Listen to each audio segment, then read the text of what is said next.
बाद देश के सबसे बड़े प्रदेश की बारी है उत्तर प्रदेश की। क्या है मूड? क्या योगी वापस आएंगे? क्या होगा अखिलेश और मायावती का एक बार फिर से बनेगा आने का चांस? ओवैसी कितने बड़े फैक्टर है? प्रियंका गांधी क्या करने वाली है? तमाम सवालों का जवाब अब यूपी के सर्वे में सामने आएगा और इसीलिए आपके सामने वो तमाम सवाल जो सबसे पहले हम सवाल पूछते हैं देश की जनता से, वो ये होता है कि बताइए अभी जो मौजूदा मुख्यमंत्री हैं उनके कामकाज से आप कितने संतुष्ट हैं, यानी आप यूपी में बीजेपी सरकार के काम से कितना संतुष्ट है। ये सवाल जब पूछा गया तो जवाब क्या आया जरा आप देखिए। यूपी में सरकार के कामकाज से 45% लोग खुश हैं, कम संतुष्ट 20% लोग हैं, असंतुष्ट 34% लोग हैं, कह नहीं सकते, कहा जा रहा है 1% लोग, लेकिन बहुत संतुष्ट है, यानी बीजेपी को राहत की खबर यहां पर मिल रही है। 45% लोग कह रहे हैं कि हम तो संतुष्ट हैं। फिर हमने नाम लेकर पूछा कि बताइए योगी के कामकाज से आप लोग संतुष्ट है कि नहीं है। जब यह सवाल पूछा आंकड़ा आया बहुत संतुष्ट के नाम पर 44%, बस 1% कम संतुष्ट 18% लोगों ने कहा और असंतुष्ट है कहा 37% लोगों ने। कह नहीं सकते, मन नहीं बनाया, अभी कहने वाले 1% लोग हैं, लेकिन यहां पर बीजेपी सरकार के कामकाज से, योगी आदित्यनाथ के कामकाज से 45 और 44% लोग जो है खुश नजर आ रहे हैं, संतुष्ट नजर आ रहे हैं। फिर हमने पूछा कि बताइए यूपी में विपक्ष के काम से आप कितना संतुष्ट है। विपक्ष यानी समाजवादी भी आ गई, बीएसपी भी आ गई, कांग्रेस भी आ गई। जब हमने कहा कि आप कितना संतुष्ट है तो बहुत संतुष्ट कहने वाले आप देखिए 40% नजर आ रहे हैं, कम संतुष्ट कहने वाले 20% लोग नजर आ रहे हैं, असंतुष्ट है, सैटिस्फाइड नहीं है 34% लोग, कह नहीं सकते हैं 6% लोग। यूपी में विपक्ष के कामकाज से कितना संतुष्ट है इसका आकलन ये बता रहा है कि 40% लोग अभी ये कह रहे हैं कि देखिए हम तो संतुष्ट नजर आ रहे हैं विपक्ष के काम से। यूपी में सबसे बड़ा मुद्दा इस बार क्या हो सकता है, यानी किस मुद्दे पर जाकर यूपी की जनता वोट करेगी? भ्रष्टाचार 3%, बेरोजगारी 39%, ध्यान रखिएगा,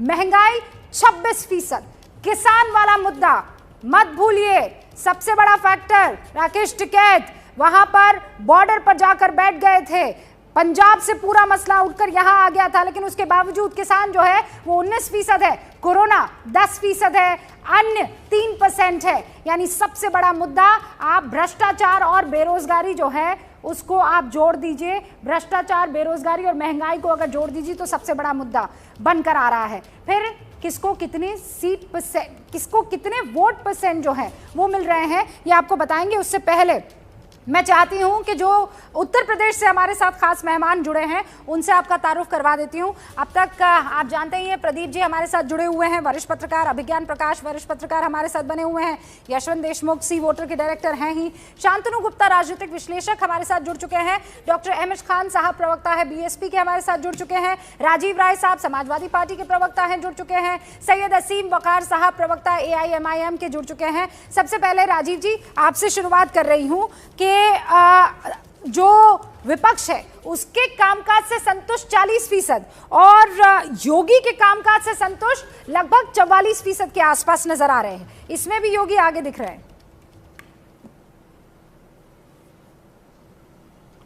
राजीव राय साहब। रूबिका जी जी ये अपने आप में कंट्राडिक्शन,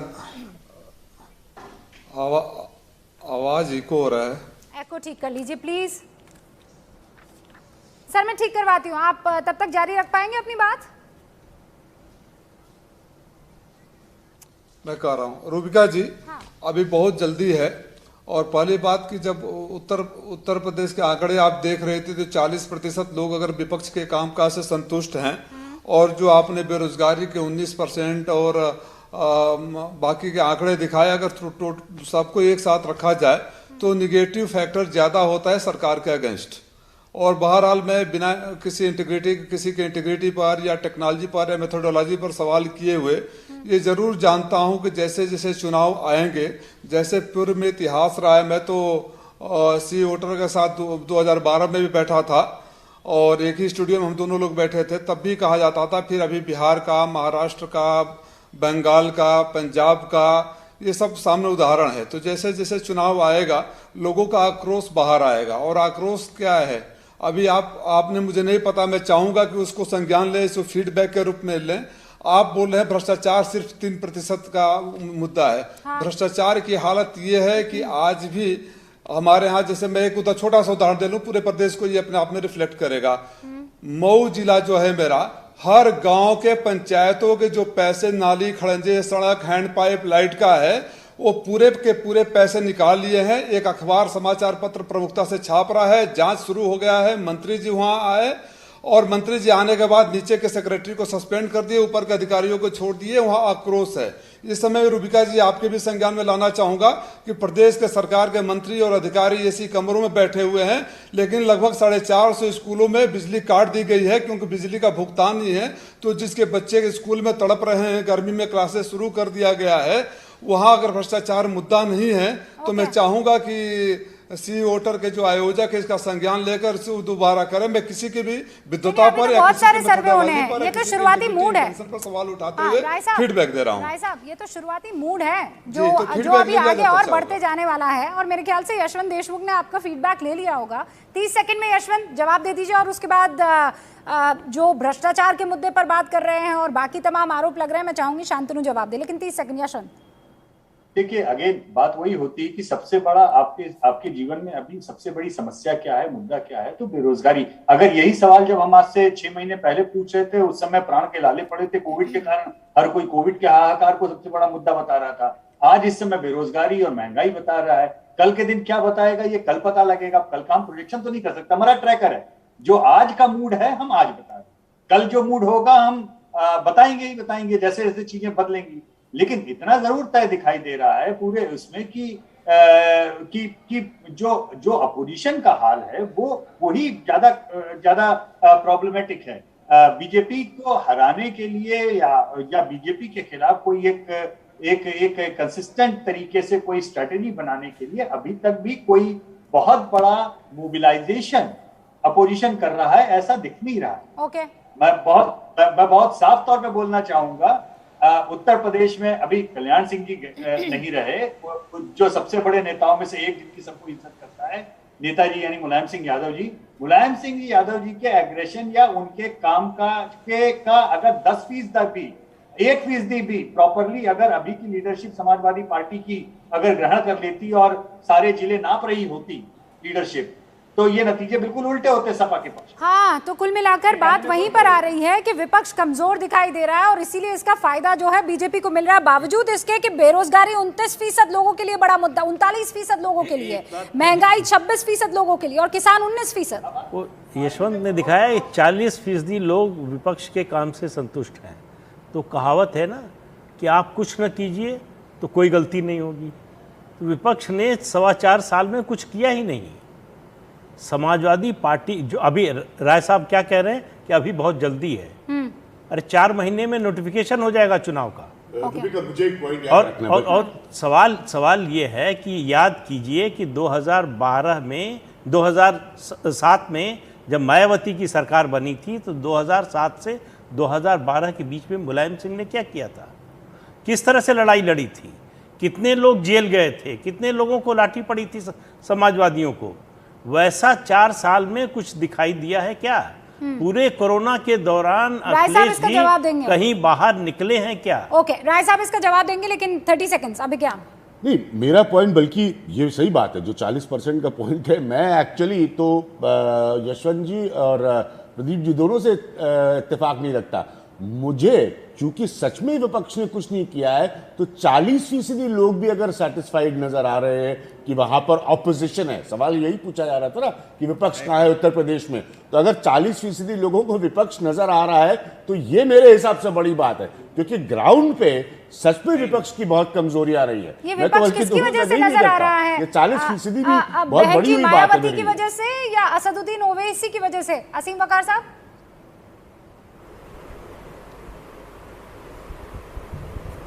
जी, सवाल एक बार फिर से पूछ लीजिएगा। मैं ये कह रही हूँ कि 40% लोगों को विपक्ष इस वक्त नजर आ रहा है, ये किसकी वजह से नजर आ रहा है? कौन सा विपक्ष? आप लोग सब इकट्ठे तो है नहीं, तो आपकी पार्टी की वजह से विपक्ष नजर आ रहा है कि बहन जी की वजह से कि अखिलेश यादव की वजह से? देखिए, विपक्ष होता है, विपक्ष में जो सरकार में नहीं होता वो सब विपक्ष में माना जाता है। ये तो बहुत बड़ा ज्ञान मुझे आज आपने दिया है। ये इको इको हो रही है आवाज। हंसी भी इको हो रही है। हाँ, एको ठीक कीजिए भाई। ये ऐसे आंकड़े हैं कि आज बहुत एको हो रहे हैं, सबके कानों में एको हो रहे हैं। ठीक कीजिए असीम भाई, मैं ठीक करवाती हूँ। तब मैं तक बोलूं? शांतनु जी। जी जी जी। नहीं असीम भाई, मैं ये कह रही हूँ आप एको के बावजूद बोल पाएंगे या पहले मैं ठीक करवाऊँ उसके बाद आपके पास आऊँ? नहीं, बोल दूंगा, मैं बोल लूंगा। चलिए हाँ, चलिए कीजिए बिस्मिल्लाह। हेलो। हाँ मैडम देखिए, जो सरकार में है वो तो सरकार ही कहलाएगा, जो विपक्ष में है अब उसके पास चाहे कोई विधायक हो ना हो वो विपक्ष में ही कहलाएगा। अब हो सकता हो मेरी बात मैं न समझा पा रहा हूँ, ये तो नहीं कहूँगा कि आप लोग समझ नहीं पाएंगे, सब काबिल लोग हैं माशाल्लाह से, मैं अपनी बात ही नहीं समझा पा रहा। देखिए, सरकार के लिए जो भी लोग सर्वे सरकार के लिए कर रहे हैं, सरकार भी सर्वे कराती है, उनके आंकड़े सरकार के पक्ष में होंगे। जो लोग विपक्ष के लिए सर्वे कर रहे हैं उनके आंकड़े अलग होंगे। लेकिन मसला सिर्फ ये है मैडम कि ये अभी 4-5 महीने बाकी हैं एमसीसी लगने में, और हकीकत ये है कि जो 26% लोग ये कह रहे हैं कि महंगाई है और बाकी लोग कह रहे हैं महंगाई नहीं है, तो मैं उनसे पूछना चाहता हूं कि पेट्रोल क्या उनको 60 रुपए लीटर मिल रहा है? क्या सरसों का तेल उनको आज भी 70 रुपए किलो मिल रहा है? अरे भाई, पता नहीं कौन से लोग हैं जिनको महंगाई नहीं दिख रही है। सुनिए मैडम, अगर आप सर्वे कीजिएगा, आज की हालत बता रहा हूं उत्तर प्रदेश में। एक बार थोड़ा बेसिक समझ लीजिए सर्वे का। प्राथमिकता क्या है ये पूछा है, ये थोड़ी कहा है कि महंगाई है कि नहीं आपके लिए। महंगाई तो सबके लिए है, लेकिन वो मुद्दा प्रायोरिटी पर है कि नहीं है। भाई कई लोगों के लिए प्रायोरिटी पर किसान मुद्दा है, कई लोगों के लिए बेरोजगारी है, कई लोगों के लिए महंगाई है। अब ये इसका मतलब ये थोड़ी हुआ कि बाकी लोग मान ही नहीं रहे महंगाई है। नहीं मैडम, राइट यशवंत? एग्जैक्टली, ये गलत समझ मैडम, मैं रहे हैं। बताऊं आपसे, आपके लिए सबसे बड़ा मुद्दा या सब सबसे बहुत बड़ी काबिल लोग आपकी बैठे हैं। क्या है? वो कहने वाले सबसे ज्यादा लोग बेरोजगारी महंगाई वाले हैं, किसान आंदोलन वाले हैं। इसका मतलब ये नहीं कि जो बेरोजगार है वो ये नहीं कह रहा है कि महंगाई उसके लिए मुद्दा नहीं है, ये कतई नहीं है। नंबर एक चीज। नंबर दूसरी चीज, 40% जो अपोजिशन के आंकड़े हैं उसका भी बहुत क्लियरिटी है। वो विपक्ष देखने में एक 40% लग रहा है, लेकिन दरअसल बटा हुआ है। अगर ये अब कंबाइंड अपोजिशन के लिए 40% होता तो बीजेपी की रातों की नींद उड़ चुकी होती। लेकिन ये 40% में 15% मायावती है, 25% अखिलेश है, 5% कांग्रेस है या 2% कांग्रेस है। तो ये जो मामला है ना, ये बिखराव के कारण। तीसरी चीज, मैं बहुत ही संजीदगी से ये कहना चाहूंगा, समाजवादी नेता सबसे बड़े जो अभी तक हम लोग जिनको सबको पढ़ते हैं, जिनसे प्रेरणा भी सारे लोग लेते हैं, राम मनोहर लोहिया जी थे। और उनकी एक बड़ी फेमस लाइन थी कि जिंदा कौमें 5 साल तक इंतजार नहीं करती, और ये 5 महीने तक इंतजार करने के लिए भी तैयार हैं अभी। और तो ये मैं बहुत साफ कह रहा हूं कि मुलायम सिंह जी के जुझारू पने का, मुलायम सिंह जी की लड़ाई करने की ताकत का 1% भी इस समय समाजवादी पार्टी की लीडरशिप दिखा दे तो इस समय ये चेंज हो जाता है। ओके असीम भाई, एक सेकंड रुक जाइए। 2 खास मेहमान और एक बार फिर से एमएच खान और पंकज, मेरे वरिष्ठ सहयोगी इस वक्त आपको स्क्रीन पर दिखाई दे रहे हैं। उत्तर प्रदेश की ऐसी कौन सी गली है जहां पर पंकज पहुंचे ना हो और लोगों से बातचीत करके वहां का हालचाल ना जाना हो? पंकज, मैं अब चाहती हूँ आप ही से शुरुआत कर लूँ और उसके बाद एमएच खान साहब आपका भी रुक होगा, शांतनु आपका भी, और असीम वकार साहब आपका भी। पंकज, अभी जो चर्चा कर रहे थे ना मैं यशवंत की एक बात से बिल्कुल सहमत हूँ। ये जो 40% की बात कही जा रही है ना, उसमें सब लोग हैं, तो इसीलिए उस मुकाबले से देखेंगे तो विपक्ष बटा हुआ है। जैसे बंगाल की बात कही जा रही थी ना, वहाँ विपक्ष बटा हुआ नहीं। स्टूडियो में दे दीजिए बस। पंकज, मैं साथ में अपने पीसीआर से भी बात करना चाह रही हूँ, इसलिए क्योंकि मेरे दोनों मेहमान नहीं सुन पाएंगे। हाँ पंकज, जारी रखिए बात। मैं ये यशवंत की बात को ही आगे बढ़ाना चाहता हूं कि यहाँ पर विपक्ष बटा हुआ है। वो जो 40% वाली बात हो रही है उसमें सब लोग हैं, इसीलिए बीजेपी का पलड़ा भारी दिख रहा है। और दूसरी बात होती है ना परसेप्शन की। मैं 2 एग्जाम्पल लेना चाहूँगा रूबिका।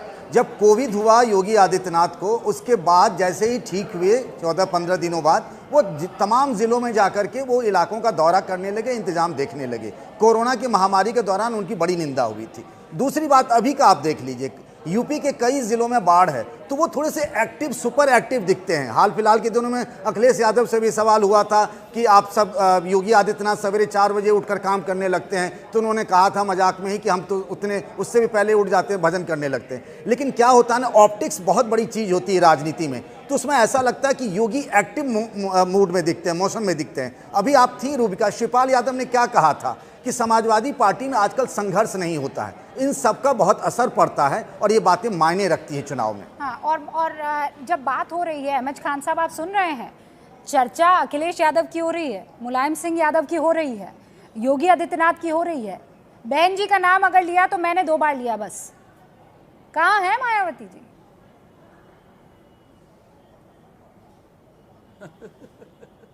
क्या सवाल किया आपने, कहाँ है मायावती जी? 4 बार की मुख्यमंत्री हैं आप, उन्होंने कहा कहाँ है मायावती जी? हाँ, अच्छा, अरे रुकिए, क्या मैं सवाल ठीक किया कर आपने? देती हूँ। एम एच जब आप खान कह रहे हैं साहब, विपक्ष बटा हुआ, 4 विपक्ष बार बटा की हुआ, मुख्यमंत्री अरे बहन मायावती जी कहाँ हैं? वो तभी होती हैं जब मुख्यमंत्री होती हैं, वरना नहीं होती हैं। ये जब 2022 में मुख्यमंत्री बन जाएंगी ना, तब फिर पूछिएगा कहाँ है मायावती जी। अरे ऐसे कैसे बन जाएंगी? आप बता रहे हैं विपक्ष बटा हुआ है, विपक्ष जरूर मान सकता हूं। अरे बन जाएंगी, जनता बनाएगी, जनता बनाएगी। हाँ, तो जनता के बीच में जनता बनाएंगी, जनता बनाएगी, हमारा संपर्क हो रहा है। विज्ञान आपको भाई आपको नहीं दिख रही, जनता को दिख रही है, आपको नहीं दिख रही है। देखिए आप देखिए, बोलने नहीं दीजिएगा तो आप ही बोल लीजिए, फिर मैं चुप हो जाता हूँ। अच्छा, बस आप इतना बोल बता लीजिए। दीजिए, आपको कितनी दफा दिख गई? नहीं, आप 10 सेकंड नहीं दिया, 10 सेकंड नहीं दिया बोलने के लिए आपने, और टोका टाकी करने लगी आप। माफी, ये अच्छा नहीं है। नहीं खान साहब, माफी, आप मुझे बोलने दीजिए। नहीं टोकूंगी, बस मुझे इतना बता दीजिए कि आपने कितनी बार देख लिया इस साल मायावती को? नहीं जनता के बीच में। आप भाई, मैं कह रहा हूं आप जवाब दे, हमारे सवाल के जवाब दे। आप हैं, जनता हमारी जवाब दे। अरे विपक्ष बटा हुआ है, आप कह रही है विपक्ष बटा हुआ, लेकिन जनता नहीं बटी हुई है। जनता एक है, जनता एक है जो महंगाई, भ्रष्टाचार सबके साथ एक साथ खड़ी होगी। अभी टिकट तो बंटने दीजिए, अभी ऐलान तो होने दीजिए, कौन किसके पाले में आता है, कौन किसके पाले में जाता है। एमएलए जो होता है कैंडिडेट, उसकी भी स्थिति होती है क्षेत्र में। अगर अगर कैंडिडेट अच्छा नहीं है और उसके पास वोट की हैसियत नहीं कुछ है, तो भी वो हार जाता है, चाहे बीजेपी का हो, चाहे सपा का हो, चाहे बसपा का हो, किसी भी पार्टी का हो।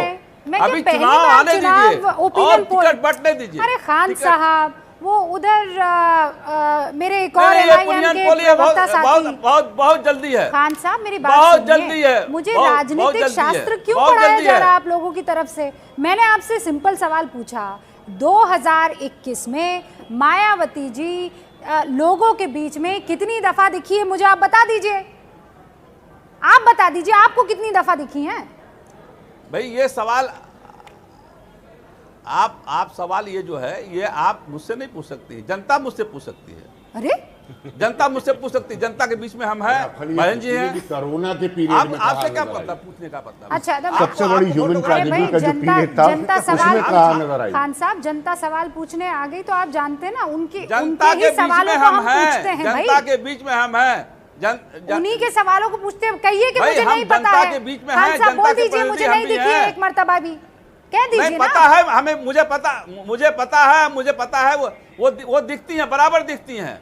हर तीसरे महीने, हर दूसरे महीने जनता के बीच में रहती हैं वो। आपको नहीं दिखता है तो मैं क्या कर सकता हूँ? हर दूसरे तीसरे महीने करना चाहे तो कुछ भी कर सकता है, तीसरे चौथे लेकिन हर महीने दूसरे महीने, हर तीसरे महीने, हर महीने नजर आती हैं। अब ये चौथे से हर दूसरे महीने, हर एक महीने में उनका जनता के बीच में नजर आती हैं। आपकी ईमानदारी की हर महीने है ही खान है, साहब। मैं कह तो रहा हूँ। चौथे महीने से तीसरे पर आई, तीसरे से दूसरे पर आई, नहीं, आप फिर आप कायल कीजिएगा कि हर दिन वो जनता के बीच में नजर आती है।